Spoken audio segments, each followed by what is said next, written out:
Manusia batiniah kami semakin diperbaharui dari hari ke sehari lewat kuasa firman dan roh Tuhan yang boleh mengubahkan kehidupan kami.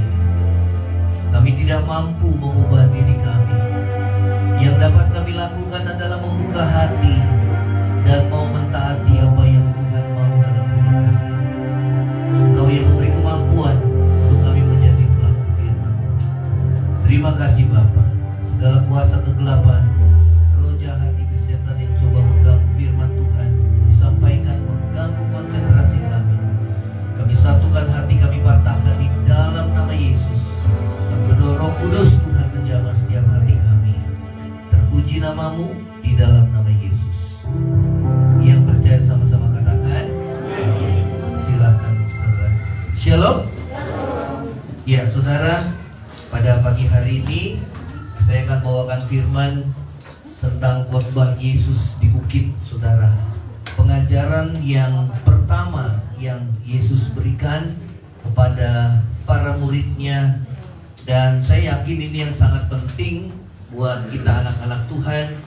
Bagaimana kita harus memiliki sikap hati seperti yang Tuhan mau dalam hidup kita. Ya, boleh ditayangkan LCD-nya. Ya, saudara, kita akan buka dalam Matius 5 ayat yang ketiga. Matius 5 ayat yang ketiga. Kita akan baca bersama-sama. Ya, ini khotbah Yesus di bukit berisi banyak pengajaran. Ya, jadi saudara mulai saat ini, minggu ini dan terus ke depan kita akan terus membahas tentang pengajaran firman Tuhan. Ya, karena ini menyangkut perubahan hati kita. Ya, saudara, sikap yang terbaik dalam hidup kita adalah miskin di hadapan Allah. Ya, di dalam Matius 5 ayat yang pertama dulu kita baca ya, ucapan bahagia. Yuk, kita baca ayat pertama, kedua dan ketiga. Ini poinnya adalah ayat yang ketiga. 2-3. Ketika Yesus melihat orang banyak itu, naiklah ia ke atas bukit, dan setelah ia duduk, datanglah murid-muridnya kepadanya.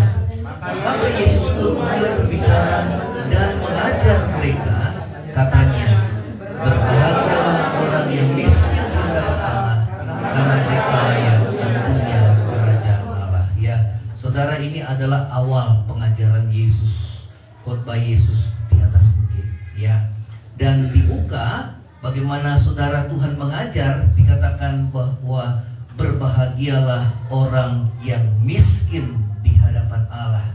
Ya saudara, karena apa? Karena mereka yang apa saudara? Empunya kerajaan sorga. Slide-nya coba tolong. Ya, karena mereka lah yang empunya kerajaan sorga. Ya, berarti saudara untuk masuk di dalam kerajaan sorga, saudara harus memiliki sikap yang seperti ini. Sikap yang bagaimana? Sikap yang miskin di hadapan Allah. Katakan sama-sama, miskin di hadapan Allah. Ya. Nah saudara, kata berbahagialah lebih tepat diterjemahkan dengan kata diberkatilah. Di dalam bahasa Inggris itu bless. Ya, diberkatilah orang yang miskin di hadapan Allah. Ya, sedangkan kata miskin di hadapan Allah dalam terjemahan bahasa Inggris adalah poor in spirit. Ya, artinya apa saudara? Miskin di dalam roh. Ya, jadi bukan berarti miskin secara jasmani, tetapi miskin di dalam roh. Ya, saudara, apakah ciri orang yang miskin di hadapan Allah atau miskin di dalam roh? Yang pertama, slide-nya. Ya, ini ciri-ciri orang yang miskin di hadapan Allah atau miskin di dalam roh. Ya, saudara, yang pertama adalah kita baca sama-sama 2-3. Nah, ini yang terpenting. Ya, saudara, tanpa kerendahan hati tidak mungkin kita bisa mentaati firman. Yang setuju katakan amin. Makanya banyak orang Kristen yang hidupnya gak berubah. Kenapa? Dia dengar firman tetapi dia tidak mau rendah hati. Ya, kenapa? Karena dia tidak mau melakukan. Orang yang rendah hati, dia pasti mau mau melakukan firman Tuhan. Amin. Sesulit apapun firman yang disampaikan, saudara, tentunya Tuhan mau supaya saudara dan saya menjadi pelaku firman Tuhan. Amin. Selama sikap hati kita tidak rendah hati, kita merasa diri kita benar, kita mau berjalan sendiri, saudara, tidak mungkin hidup saudara dan saya akan berubah.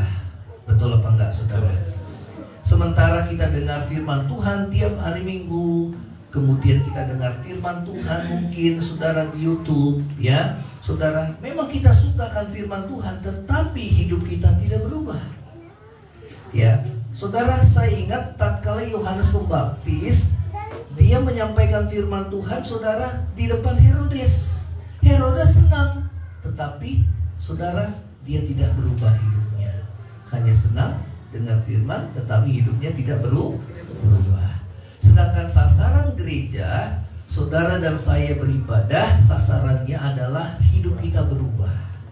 Katakan sama-sama, hidup kita berubah. Kenapa harus berubah? Karena kita mempersiapkan diri menyambut kedatangan Tuhan Yesus pada kali yang kedua. Ya, kalau kita tidak berubah, maka saudara, kita akan tertinggal. Ya, karena nanti Tuhan akan datang, yang tertinggal itu akan mengalami yang namanya masa penganiayaan. Ya, masa yang namanya kesusahan besar. Ya, nah saudara, hidup rendah hati di hadapan Tuhan. Kita akan baca dalam Lukas 18, coba ya. Lukas pasal yang ke-18. Tuhan Yesus membandingkan, saudara, kehidupan orang yang sombong dengan orang yang rendah hati. Ya, saudara dan saya, kita bisa memeriksa diri kita. Apakah kita menjadi orang yang sombong atau kita orang yang rendah hati? Di ayat yang Lukas 18 ayat yang ke-9 dulu kita baca. Ya, ini perumpamaan tentang orang Farisi dan pemungut cukai. Ayo ayat yang ke-9 kita akan baca. 2-3. Dan kepada beberapa orang yang menganggap dirinya benar dan memandang rendah orang lain, Yesus mengatakan perumpamaan ini. Terus 2-3. Ada dua orang pergi ke bait Allah untuk berdoa. Yang seorang orang Farisi, yang lain pemungut cukai. Orang Farisi itu berdiri dan berdoa. Dalam hatinya begini, ya Allah, aku mengucap syukur kepadamu karena aku tidak sama seperti orang lain, bukan perampok, bukan orang lalim, bukan perzina, dan bukan juga seperti pemungut cukai ini. Ya, terus 12. Aku berpuasa 2 kali seminggu. Aku memberikan 1/10 dari segala penghasilanku. Terus, tetapi pemungut cukai ini berdiri jauh-jauh, bahkan ia tidak berani menengadah ke langit, melainkan ia memukul diri dan berkata, ya Allah, kasihanilah aku, orang berdosa ini. Terus, aku berkata kepadamu, orang ini pulang ke rumahnya sebagai orang yang dibenarkan oleh Allah, dan orang lain itu tidak. Sebab barang siapa meninggikan diri, ia akan direndahkan, dan barang siapa merendahkan diri, ia akan. Nah, ini poinnya, ya. Saudara, hukum ini akan berlaku bagi saudara dan saya. Firman Tuhan katakan, barang siapa meninggikan diri, dia akan direndahkan. Sebaliknya, barang siapa merendahkan diri, ia akan ditinggikan. Yang setuju katakan amin. Nah, inilah sikap yang miskin di hadapan Allah. Hal yang pertama, saudara dan saya harus merendahkan diri di hadapan Tuhan. Amin. Seperti seorang pengemis, ya, dikatakan kasihanilah aku. Ya, saudara, kalau saudara baca di dalam kitab Mazmur, Raja Daud selalu di dalam Mazmurnya dia ya dibenarkan doa, tetapi sikapnya tidak. Ada dua hal sikap ciri khas orang yang sombong. Saudara, coba kita akan baca di ayat yang ke-9. Ayo, siapakah kita? Ya, kita akan baca sama-sama. 2-3. dan kepada beberapa orang yang menganggap dirinya benar.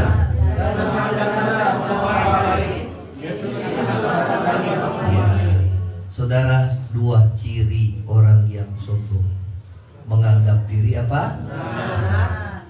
Kalau mau jujur, kalau kita berkonflik, biasanya masing-masing anggap dirinya apa, saudara? Orangnya siapa? Saya. Ya, betul apa enggak? Ya, jadi saudara, di dalam diri kita pasti ada kesombongan. Ya, pasti. Karena dari sini aja kita bisa tahu sifat dasar manusia itu sombong, keras kepala, saudara. Siapa orangnya? Saya. Betul? Ya, saudara, menganggap diri benar. Yang kedua, kalau dia menganggap diri benar, dia apa, saudara? Yang kedua itu apa? Merendahkan orang lain. Ya, katakan sama-sama di sini nggak boleh ada. Saudara, kita diajar untuk respect. Respect itu menghormati. Betul apa enggak? Ya, bahkan saudara, kalau kita lihat Yesus mengajar respect itu, ya, ada orang tua yang mau membawa anak kecilnya kepada Yesus, ya. Kemudian para murid itu melarang, nggak boleh, jangan, nggak boleh, ya, ya, karena anak kecil biasa dianggap rendah, saudara, ya. Tetapi saudara, Yesus bilang apa? Biarkanlah anak-anak itu datang kepada, ya. Bahkan anak kecil pun Tuhan menghargai. Amin.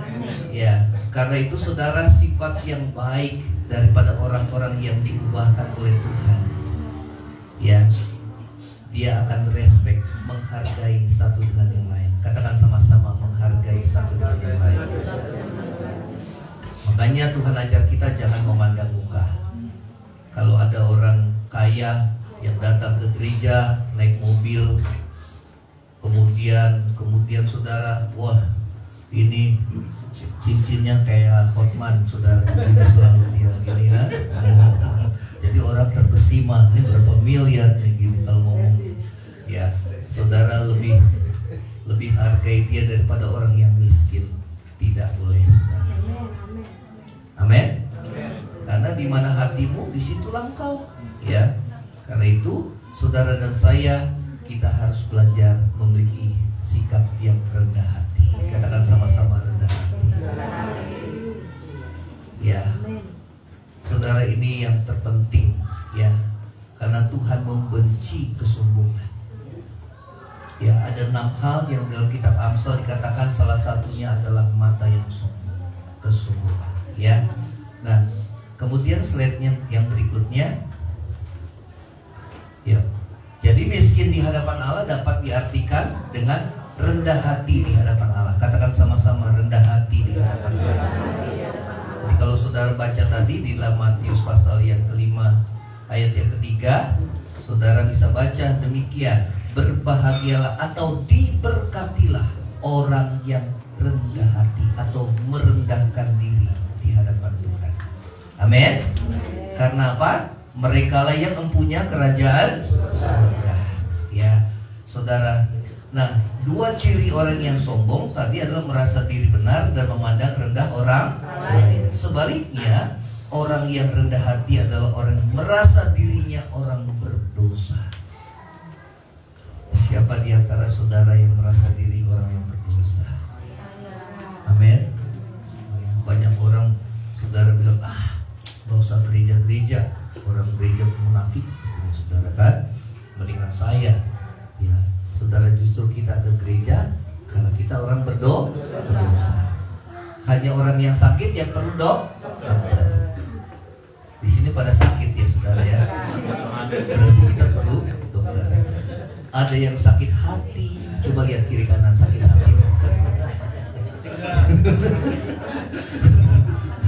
Ada yang sakit hati, saudara. Ada yang sakit kantongnya.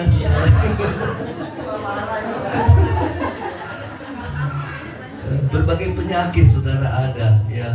Ada yang sakit matanya, saudara. Kenapa? Kau melihat yang nggak benar, saudara. Nah, itu sakit. ya, nggak sehat, ya. Nah, saudara dan saya, kita perlu Tuhan. Ya, orang yang miskin itu biasanya orang yang menyadari bahwa dirinya itu terbatas. Betul apa enggak, saudara? Ya, orang yang miskin seperti itu. Kalau saudara merasa dirimu terbatas, ya memang nggak ada yang bisa kita kendalikan. Bahkan keadaan dunia pun saudara kita nggak tentu. Ya, kita nggak tahu saudara bahwa keadaan dunia ini sedang bergoncang. Lihat keadaan di Timur Tengah itu semakin hari semakin mencekam. Dan kalau saudara baca di dalam kitab Injil, saudara di dalam Matius, Markus, Lukas, tentang kedatangan Tuhan Yesus, itu dikatakan tentang akhir zaman. Kalau dikatakan pohon ara itu sudah mulai bertunas, maka kedatangan Tuhan sudah mulai dekat. Dan Tuhan Yesus bilang bahwa angkatan ini tidak akan berlalu sebelum semuanya itu ada. Berarti kita hidup di angkatan yang terakhir. Katakan sama-sama, angkatan yang terakhir. Ya, pohon ara yang bertunas itu menggambarkan bangsa Israel. Saudara, 1500 tahun bangsa Israel tidak punya negara. Sejak apa? Sejak mereka dibuang ke Babel.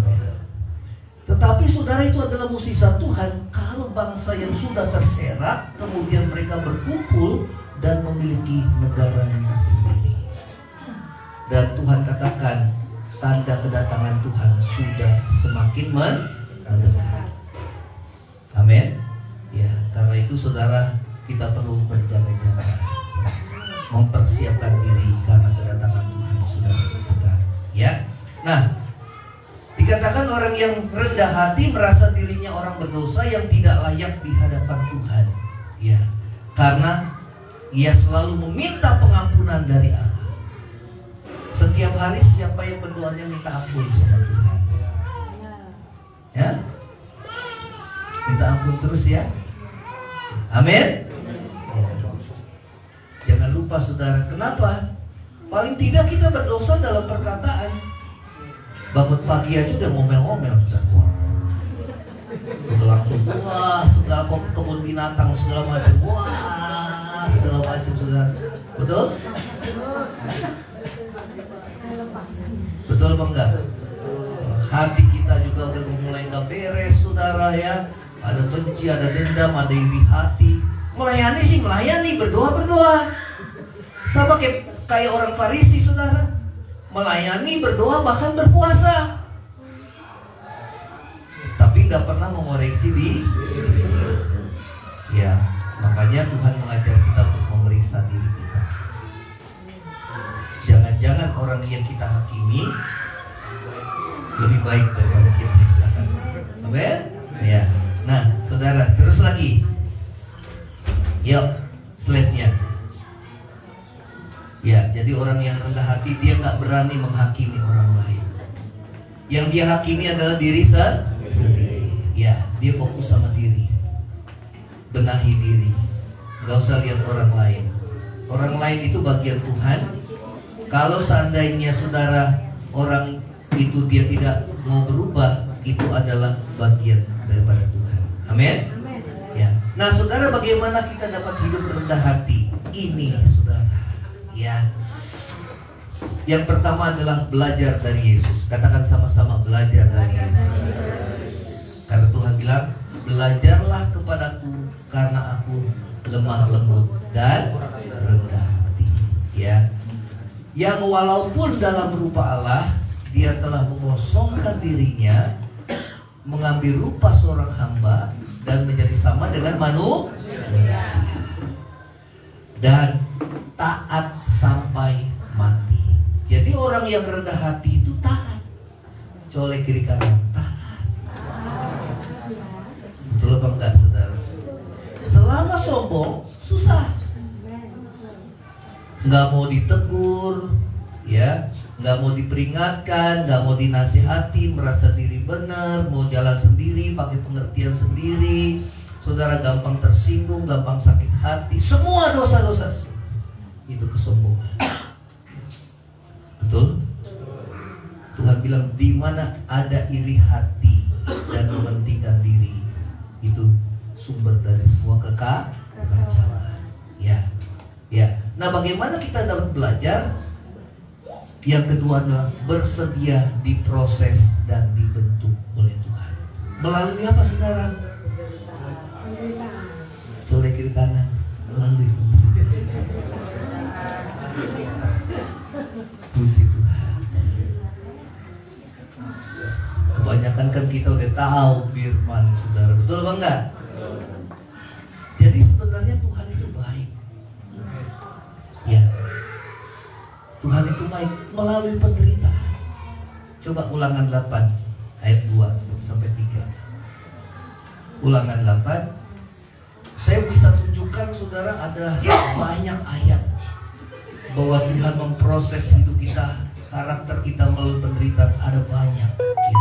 Tapi ini hanya 2 saja. Coba Ulangan pasal yang 8. Yang sudah ketemu katakan amin. Yuk, Ulangan 8 ayat 2 dan 3. 2, 3.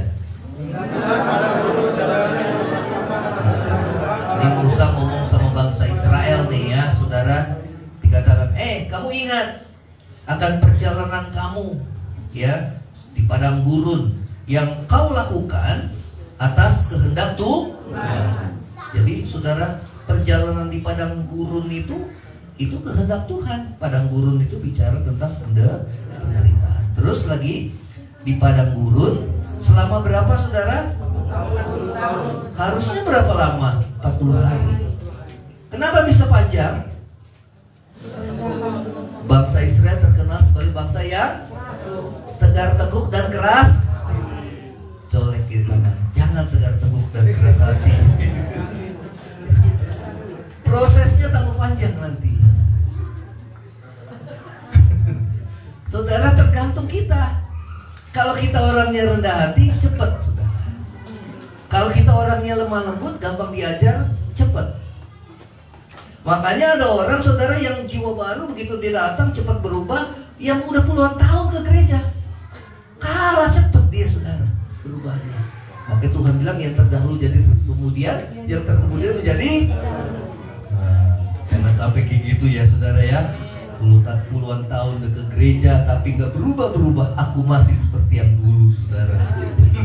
Omongannya kasar, nggak pernah sopan, nggak pernah hargain orang, hakimi orang, merasa diri benar, egonya tinggi, iri hati, benci, dendam, pahit hati, segala macam, saudara. Dosa. Ya, berarti saudara, firman Tuhan itu nggak berdampak, nggak mengubah. Kenapa? Karena kita mau jalan sendiri, tidak mau mentaati. Ya, amin. Ya, saudara, coba tadi, ya, selama berapa? 40 tahun. Terus lagi 23 dengan maksud, berarti ada maksud Tuhan. Katakan sama-sama, ada maksud Tuhan. Ya. Dengan maksud apa, saudara? Merendahkan hatimu dan mencobai engkau untuk mengetahui. Jadi saudara, penderitaan itu baik buat kita. Katakan sama-sama, baik. Yang pertama, ada maksud Tuhan untuk merendahkan hati. Ya, karena saudara, kalau kita tidak diizinkan mengalami penderitaan dan kesusahan, sulit kita untuk rendah hati. Betul apa enggak, saudara?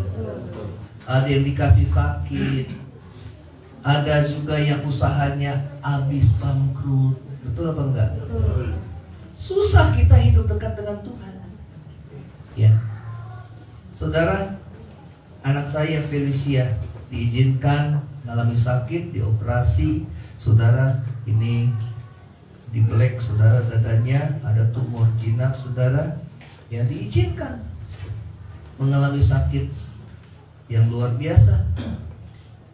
Ya, kemudian dengan caranya Tuhan dipertemukan juga dengan dokter ahli bedah yang dia anak Tuhan, justru mengingatkan dia untuk hidup dekat dengan Tuhan dan berdoa. Itu cara Tuhan, memakai segala cara untuk mengingatkan, untuk hidup dekat dengan Tuhan. Ya. Jadi saya bersyukur kalau memang anak saya, saudara, dia sudah mulai mengikuti cara hidup kedua orang tuanya. Namun dari 3 anak ini, saudara, ada 1 anak yang jadi pergumulan kita. Ya, namun saya percaya bahwa Tuhan pasti menjamah sama seperti kakaknya. Amin. Ya, saudara, walaupun melayani tapi hidupnya nggak berubah, saudara, kita tak layak. Amin. Ya. Nah, saudara, ada cara Tuhan. 1, merendahkan hati kita. Katakan sama-sama, merendahkan hati. Yang kedua adalah, saudara, untuk mencobai engkau. Ya. Untuk mengetahui apa yang ada di dalam hati. Ini ikut Tuhan karena fulus atau tulus? Coba culik di kanan. Fulus apa tulus? Ke gereja fulus apa tulus? Apa itu fulus? Fulus. Tulus, saudara. Amin. Jadi, saudara, kasih itu mesti diuji. Katakan sama-sama, kasih itu diuji. Ya, sama kasih antara seorang pria dan wanita. Kalau yang wanitanya mengasihi suaminya karena dompetnya yang tebal, nah itu fulus namanya, bukan tulus, saudara. Kasih itu diuji pada saat mengalami penderitaan. Katakan sama-sama, penderitaan. Makanya zaman gereja yang mula-mula, iman mereka luar biasa, cinta mereka sama Tuhan luar biasa. Ya, kenapa? Karena kasih mereka diuji lewat penderitaan. Ya, bahkan membayarnya nyawa. Kalau sekarang tersinggung dikit aja, saudara, udah nggak gereja-gereja. Itu belum nyawa, masih tersinggung, saudara, masih soal kecil, gitu loh. Tapi kalau zaman gereja yang mula-mula, taruhannya nyawa. Ya, kalau mereka, saudara, nggak tinggalkan Tuhan, dia nyawa taruhannya. Tapi imannya melesat, saudara. Amin. Makanya Tuhan nggak kasih kita hidup nyaman, karena kenyamanan itu membahayakan kita. Betul apa enggak? Kecelakaan paling banyak di mana, saudara? Jalan tol. Nyaman terus. Ya. Jadi memang, saudara, supaya kita betul-betul mengandalkan Tuhan. Amin. Ya. Ada maksud Tuhan. Katakan sama-sama, ada maksud Tuhan. Jadi kalau kita mengalami penderitaan, jangan bersungut-sungut. Colek kita, jangan suka bersungut-sungut. Apalagi ngomel-ngomel, saudara. Aduh, ya. Kita udah tahu firman Tuhan, ya. Berarti ego kita mau dibentuk, karakter kita mau dibentuk, saudara, karena kita bawaan dari orang tua kita atau lingkungan kita, saudara, yang membentuk karakter kita. Dan Tuhan mau membentuk saudara dan saya. Amin. Ya. Nah, saudara, dikatakan untuk mengetahui apa yang dalam hatimu, ya ini, apakah engkau berpegang pada perintahku atau tidak. Jadi diuji, apakah kita berpegang pada perintah Tuhan atau tidak. Amin. Nah, ayat yang ketiga, diulangi lagi ayat yang ketiga. 2-3. Jadi, nah ini Musa bilang sama bangsa Israel yang sombong, tegar tengkuk, keras kepala. Jadi, ia merendahkan hatimu, membiarkan kau lapar, dan memberi kau makan mana yang tidak kau kenal, dan yang juga tidak dikenal oleh nenek moyangmu, untuk membuat engkau mengerti bahwa manusia hidup bukan dari roti saja, tetapi manusia hidup dari segala yang diucapkan Tuhan. Amin. Jadi, saudara, bahwa kita hidup itu ada 2 kebutuhan, kebutuhan jasmani dan rohani. Nah, banyak orang cuma fokusnya pada hal yang materi, tapi dia tidak mencukupi yang namanya kebutuhan rohani. Makanya Tuhan bilang bahwa manusia hidup bukan dari roti aja, tapi dari firman yang keluar dari mulut Allah. Amin. Ya, karena itu, saudara, jangan malas. Apalagi? Coba. Jangan malas. Jangan malas baca Alkitab. Itu di SPK, saudara, di SPK, ya. Di SPK. Jangan pikir aneh-aneh. Ya, nanti Bu Ebe yang ngajarin. Bu Ebe mana? Oh, tuh. Ya, jangan malas baca Alkitab. Nah, 2 Korintus 4 ayat kita akan baca. Ada banyak ayat Alkitab ya. Dalam Mazmur, tertindas itu baik supaya aku belajar ketetapan-ketetapanmu. Nah, itu mantap saudara. Ya, 2 Korintus pasal yang ke-4. Yuk. Ayat yang ke-16. Jadi ingat saudara, ada manusia batin, ada manusia roh. Ada manusia lahiriah, maaf ya. Nah, manusia lahiriah itu perlu makan, tetapi manusia roh itu perlu ya. Nah, ayat yang ke-16 coba. 2-3. Sebab itu kami tidak tawar hati, tetapi meskipun manusia lahiriah kami semakin merosot, namun manusia batiniah kami dibaharui dari. Amin. Meskipun manusia lahiriah kita semakin merosot, pendengaran udah mulai penglihatan udah mulai, gigi sudah mulai, badan yang tegak udah mulai, kemudian rambut yang putih menjadi rambut yang hitam jadi, waduh saudara, wah, kulit jadi, wah udah gak kenceng lagi. Udah. Jadi itu udah tanda-tanda, saudara. Tanda-tanda penuaan, betul? Ya. Namun jangan khawatir. Berita baiknya,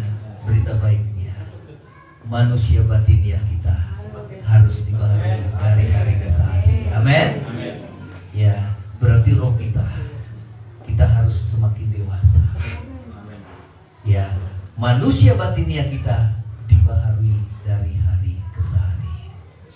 Ya, biar ku semakin berkurang. Nah, itu dibaharui.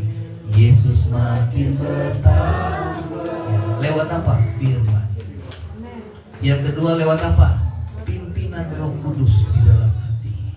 Kalau Roh Kudus bilang ampuni, ya Tuhan saya ampuni. Amin. Kalau Roh Kudus bilang, kamu jangan malas baca Alkitab, baca Alkitab. Kalau bangun pagi, Tuhan ingatkan, Roh Kudus dalam hati, berdoa dulu. Jangan sentuh kiri kanan. Jangan cari kopi dan makanan. Cari Tuhan dulu. Jangan HP dulu, cari Tuhan dulu. Amin. Ya. Nah, saudara, itu yang Tuhan mau. Ayo, ayat yang ke-17. Jadi bagaimana manusia batin itu dibaharui dari ke hari ke hari, yaitu di ayat yang 17. Kita baca sama-sama. 2-3.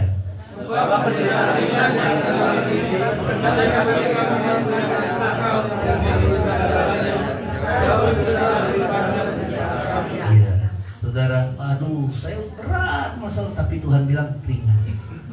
Kenapa? Karena kalau dibandingkan dengan kehidupan kekal, penderitaan kita pasti ringan. Amin. Paling lama manusia hidup berapa tahun, saudara? 70 atau?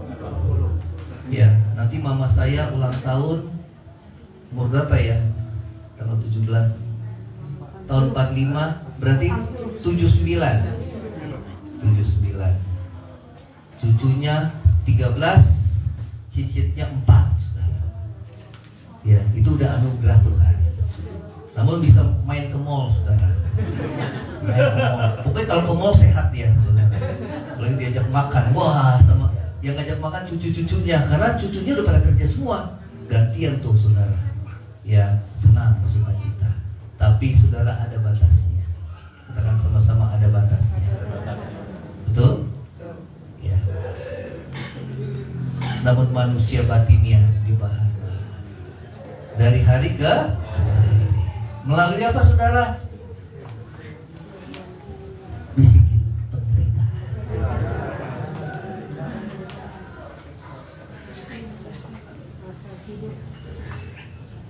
Proses. Saudara, mutiara yang saudara pakai itu indah apa enggak, saudara? Bagaimana proses terjadinya mutiara? Gimana? Itu mutiara dari apa? Kerang, betul apa enggak? Ya, begitu ada pasir yang masuk, saudara, dia merasa sakit. Begitu dia sakit, dikeluarkan cairan. Masuk lagi, keluarkan cairan, sampai terbentuklah mutiara. Kalau saudara baca di dalam kitab Wahyu ada 12 gerbang. Itu gerbang itu dari mutiara. Nah, itulah gambaran kekristenan yang hidupnya sudah diproses oleh Tuhan. Colek kiri kanan, kamu siap diprosesnya. Amin. Amin. Supaya apa? Rendah hati. Ya. Kalau orang sombong kan gampang emosi kan? Coba colek kiri kanan, gampang emosi kan saudara?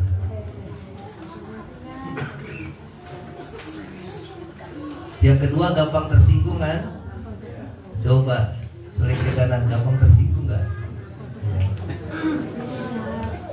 Gampang marah, gampang tersinggung, gampang sakit hati. Nah, itu 3 saudara-saudara. 3 saudara. Ya. Memang diproses itu gak enak. Betul apa enggak?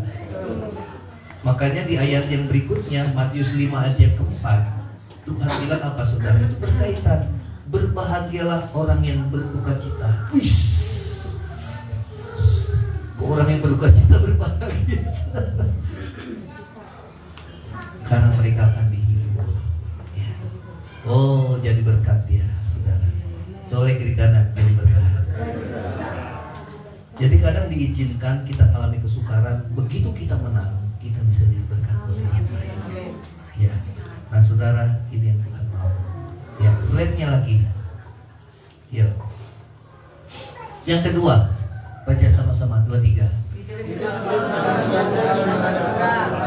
Nah, itu orang yang miskin di hadapan Tuhan, dia selalu bergantung dan mengandalkan Tuhan. 2 Korintus 1 ayat 8 dan 9. Kita akan baca 2-3. Sebab kami mau, saudara-saudara, supaya kamu tahu akan penderitaan lagi, saudara. Puji Tuhan. Amin. Jadi kalau mengalami penderitaan, puji Tuhan. Ya. Kenapa? Saya sedang diproses. Katakan, ada maksud Tuhan. Ada maksud Tuhan. Ya, ada maksud Tuhan. Tuhan mau bentuk saudara dan saya, supaya kamu tahu akan penderitaan yang kami alami di mana? Di Asia. Terus beban yang ditanggungkan atas kami adalah penderitaan itu berat terus, sehingga kami pernah putus asa saudara. Oh, bebannya berat ya Tuhan. Tadi Tuhan bilang ringan, tapi ini berat Tuhan. Saya udah putus asa akan hidup kami. Berarti apa? Pengen bunuh diri. Betul? Nah, di pemuritan kemarin SPK, ya, ada pikiran aja mau bunuh diri. Wah, itu mesti diselesaikan. Betul? Ya, itu jalan pintas yang Tuhan gak mau. Ya, orang yang bunuh diri kan dia tidak tahu bahwa hidupnya itu diproses sama Tuhan. Dia nggak tahu firman. Amin. Ya. Terus lagi 2-3. Bahkan kami merasa seolah-olah kami telah dijatuhi hukuman mati. Nah, ini yang terpenting ya. 2-3. Apaan maksudnya? Tetapi 2-3 hal itu terjadi. Berarti ini ada maksud Tuhan. Tetapi hal itu terjadi berarti ada maksud Tuhan. Katakan sama-sama, ada maksud Tuhan. Supaya 2-3, supaya kami jangan menaruh percaya kepada diri. Jangan sombong. Colek kiri kanan. Jangan sombong. Ya. Supaya kami nggak ngandelin diri sendiri, nggak ngandelin manusia, ya. Supaya kami jangan jauh dari Tuhan, ya. Supaya kami jangan menaruh percaya pada diri kami sendiri, tetapi hanya kepada Allah yang membangkitkan orang-orang yang mati. Tuhan bisa bangkitkan orang yang mati gak, saudara? Bisa. Nah, ini gambaran orang yang putus asa, yang hilang harapan. Tuhan bisa bangkitkan, saudara. Sebab bagi Tuhan tidak ada yang mustahil. Katakan sama-sama, bagi Tuhan tidak ada yang mustahil. selama kita dekat dengan Tuhan. Katakan sama-sama, harus dekat dengan Tuhan. Amin. Ya, saudara, saat saya bangun pagi jam 4, jam 5, yang terbaik itu jam 4, saudara. Jam 5 juga gak apa-apa. Kita mulai tutup mata, fokus sama Tuhan. Kita gak usah minta, ya, karena doa itu bukan hanya minta-minta sama Tuhan. Betul? Ya, kita nyanyikan pujian, penyembahan sama Tuhan. Kita bilang terima kasih ya Tuhan Yesus, terima kasih Bapa, terima kasih Roh Kudus, terima kasih Tuhan. Jadi apapun yang di hati kita ungkapkan, ya, baru terakhir saudara boleh mengungkapkan apa yang jadi pergumulan kita. Amen. Tapi nggak selalu kita minta sama Tuhan.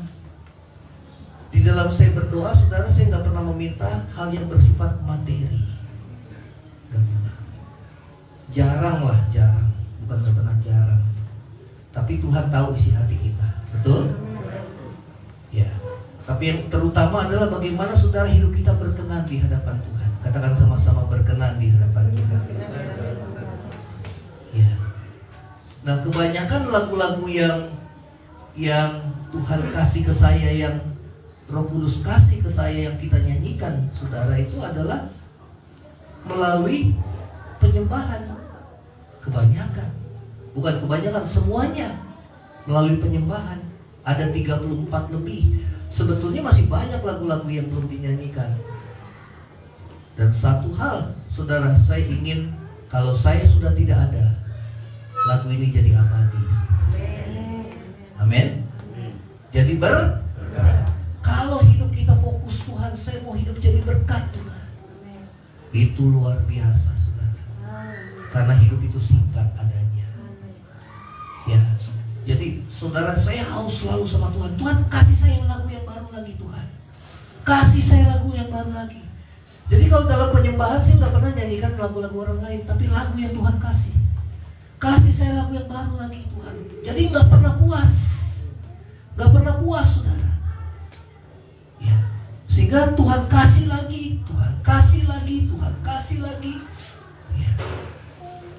Makanya kalau saya berdoa di kamar, ya, sekali saudara, kok lama sih Papa di kamar? Ya, karena ada saatnya Tuhan kasih, saudara. Ya, Tuhan ingatkan firman, kemudian dinyanyikan. Saudara diberkati tadi, saudara, amin. Walau ku berjalan melalui sungai yang deras, tak akan menghanyutkanku. Katakan sama-sama, tak akan menghanyutkanku.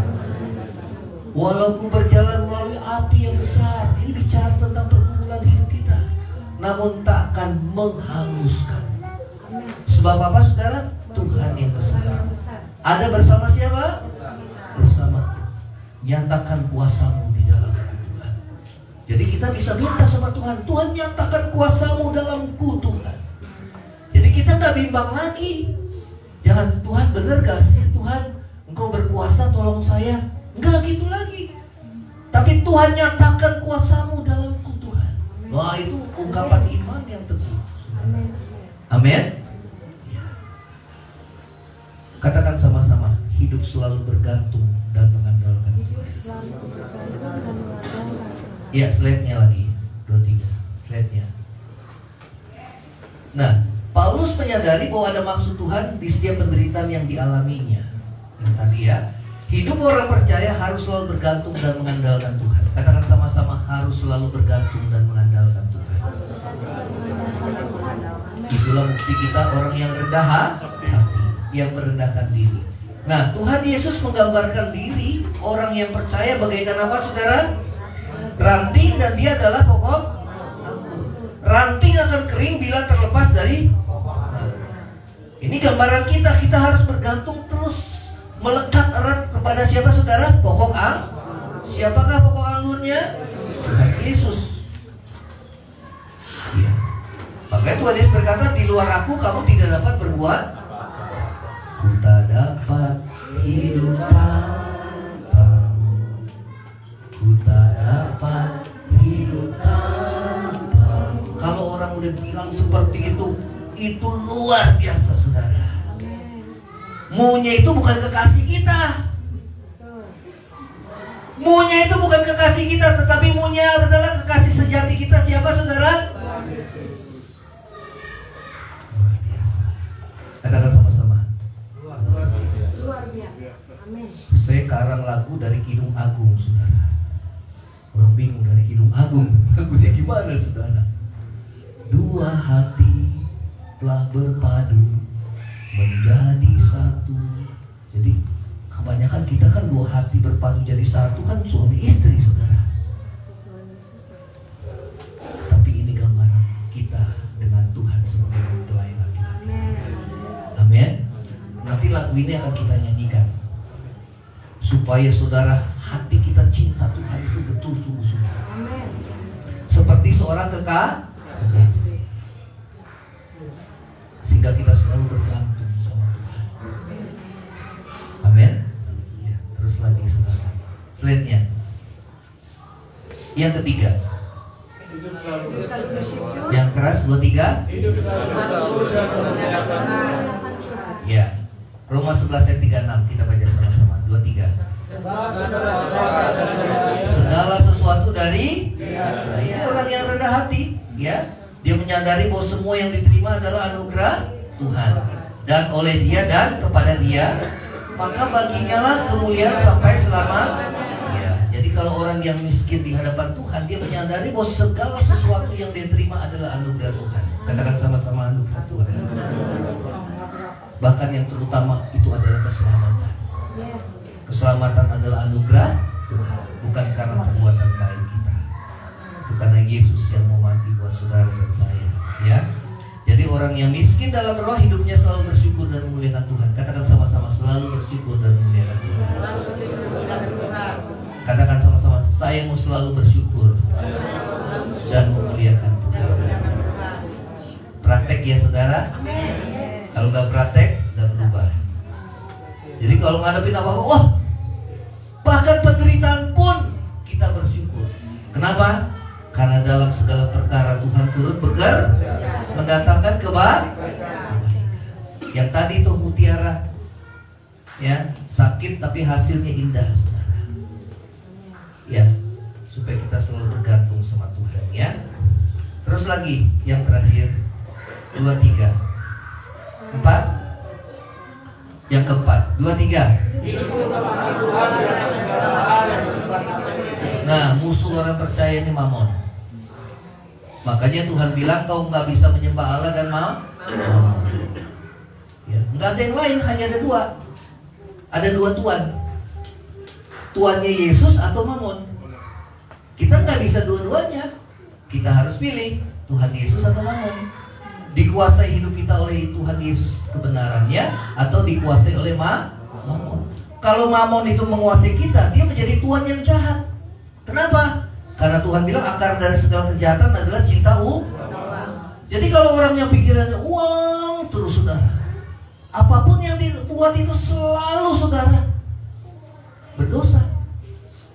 Ya, karena itu akar segala kejahatan. Seks, prostitusi, apalagi judi online sekarang. Betul ya? Judi. Ada belum lama orang yang jual anaknya sendiri, saudara. Betul? Anak sendiri buat apa? Judi? Bayangkan jual anaknya sendiri buat judi online. Jadi kalau orang udah dikuasai oleh mamon, apapun yang gak masuk di akal dia lakukan. Betul apa enggak, saudara? Ya, biarlah hidup kita dikuasai oleh Tuhan. Ayo 1 Timotius 6 ayat yang ke-17 kita baca sama-sama. 2, 3.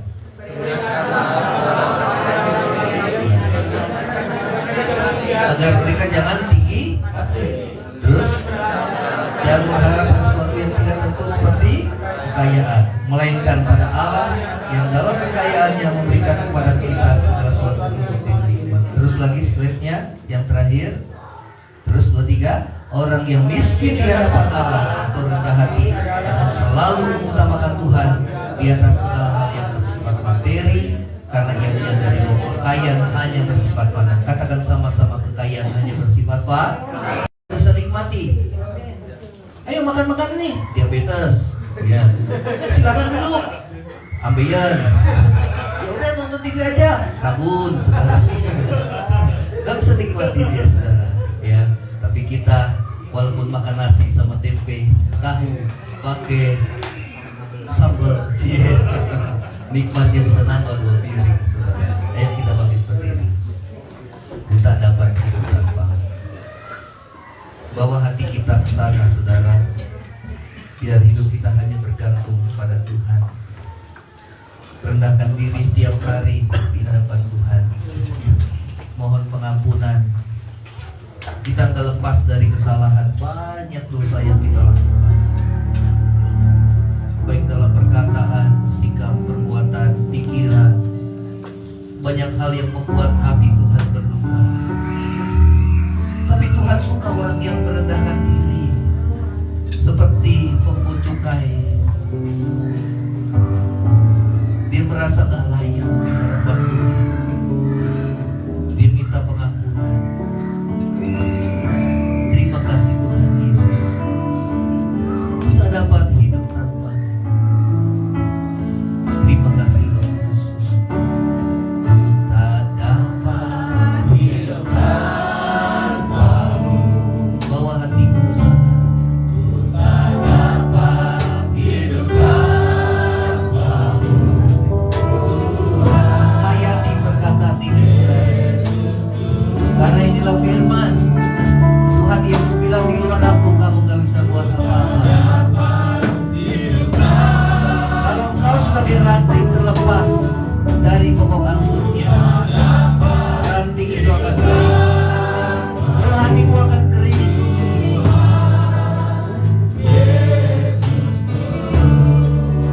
Bagaikan ranting yang kering, bagaikan ranting yang kering.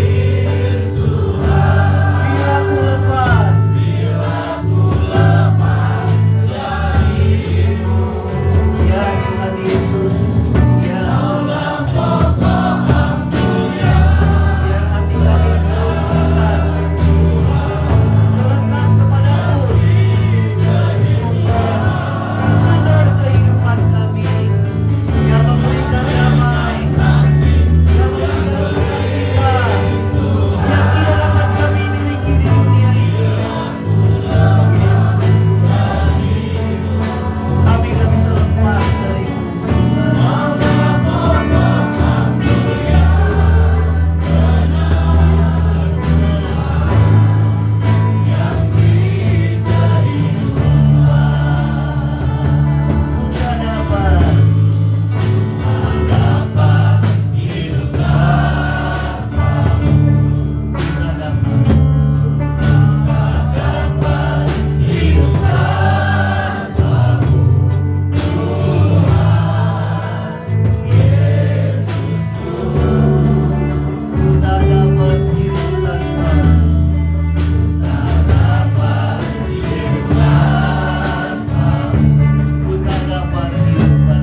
lawatan-Mu pada siang hari ini, menjamah setiap hati kami, mengubahkan hidup kami, menghancurkan setiap kesombongan kami, menghancurkan setiap kekerasan hati kami. Karena Tuhan dekat kepada orang yang hancur hatinya. Bahkan air mata kami Kau tampung di kirbat-Mu, Tuhan. Kami percaya bahwa air mata yang kami keluarkan lewat kesakitan yang kami derita untuk memproses hidup kami, menghasilkan mutiara yang berharga di dalam kehidupan kami, sehingga hidup kami dapat dinikmati oleh banyak orang dan menyukakan hati Tuhan. Terima kasih Tuhan Yesus. Terima kasih Tuhan. Di dalam nama Yesus. Saudara, kita akan pulang. Kita mau angkat tangan, kedua belah tangan kita. Kita angkat hati kita di hadapan Tuhan. Terima kasih Bapa yang baik. Terima kasih buat lawatan Roh-Mu di tengah-tengah ibadah kami. Biarlah ibadah ini boleh mengubahkan kehidupan kami ya Tuhan, sehingga kami siap menyambut kedatangan-Mu pada kali yang kedua, diproses dan dibentuk oleh Tuhan semakin serupa dengan Tuhan Yesus, sehingga kami boleh menghasilkan buah yang baik dan hidup kami boleh dinikmati oleh banyak orang, sehingga nama Tuhan dimuliakan dalam hidup kami. Kami mau hidup bergantung sepenuhnya kepada-Mu ya Tuhan, mengandalkan Tuhan. Apapun yang kami lakukan, kami mau mengutamakan Tuhan lebih dari segala apapun. Terima kasih Tuhan. Saudara, terima berkat Tuhan. Kiranya berkat kasih karunia dari Allah Bapa, cinta kasih yang kekal dari Tuhan kita Yesus Kristus, penghiburan, pertolongan dan penyertaan Roh Kudus menyertai saudara dan saya mulai hari ini sampai Maranatha, Tuhan Yesus datang pada kali yang kedua, bahkan sampai selama-lamanya. Yang percaya sama-sama katakan, silakan dulu saudara, kita bersyukur buat kebaikan.